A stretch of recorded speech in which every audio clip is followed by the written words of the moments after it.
everyone. I hope you're healthy, happy, and safe.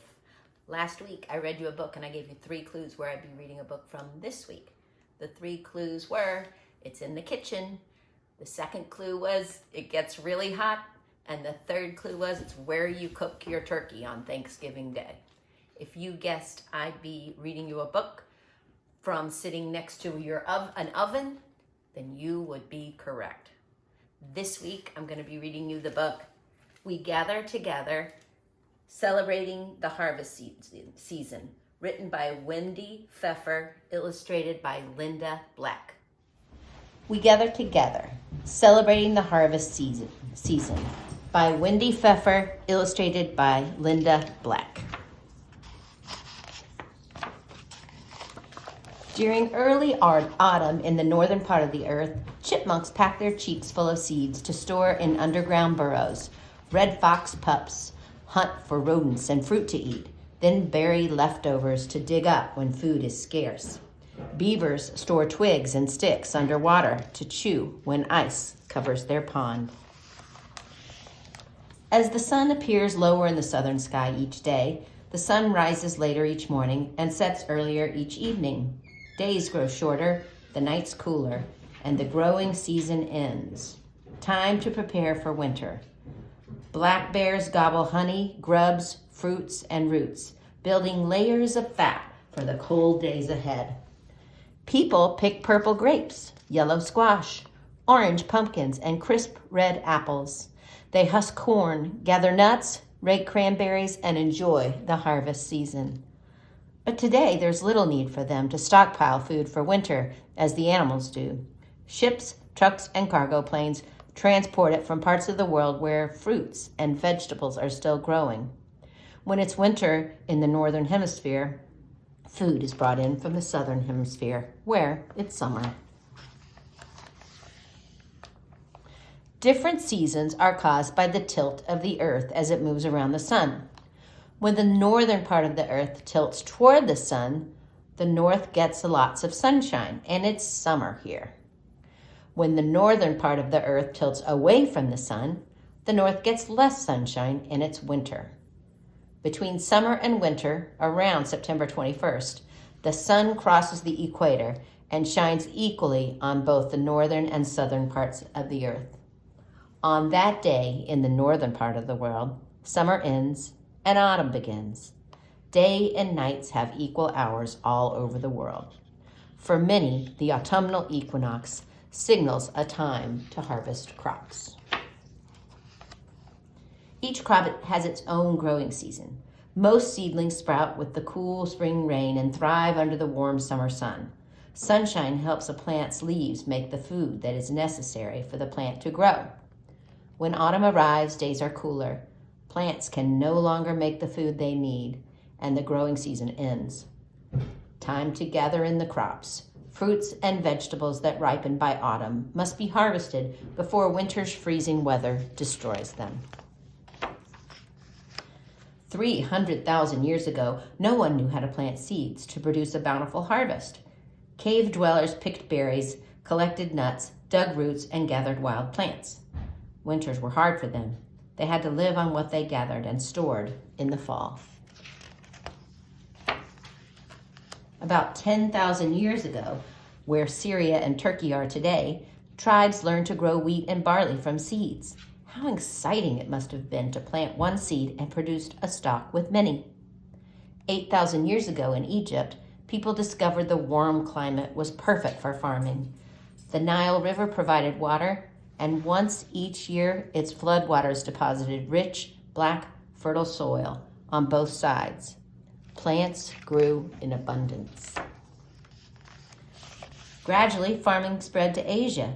About 5,000 years ago, people grew food in a crescent-shaped area where Iraq is now. The Tigris River and small streams that fed it turned valleys into a fertile crescent of rich farmlands.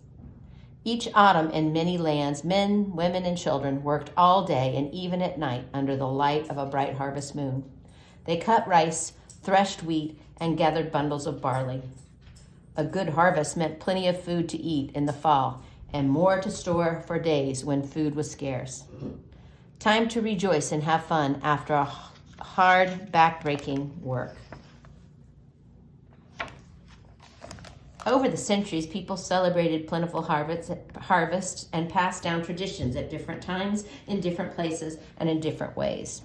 All over the world, harvest celebrations from the past are still being carried on today.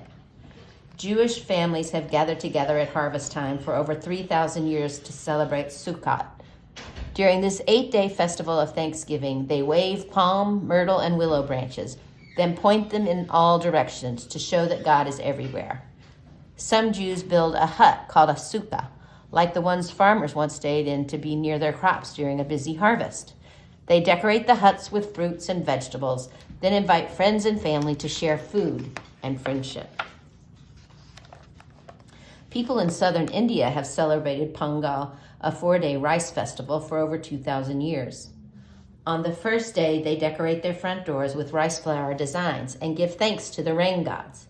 On the second day, they cook pongal, a sweet rice pudding, and offer some to the sun god.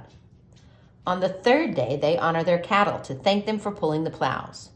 The fourth day, families and friends gather on riverbanks to dance and enjoy a beautiful feast, including, of course, freshly harvested rice. The people of Japan have held rice festivals for about 2,000 years.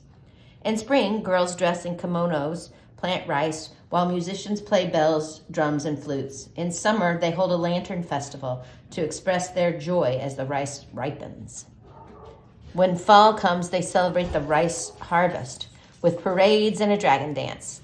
During their moon viewing ceremony, people sing while watching shadows on the full moon.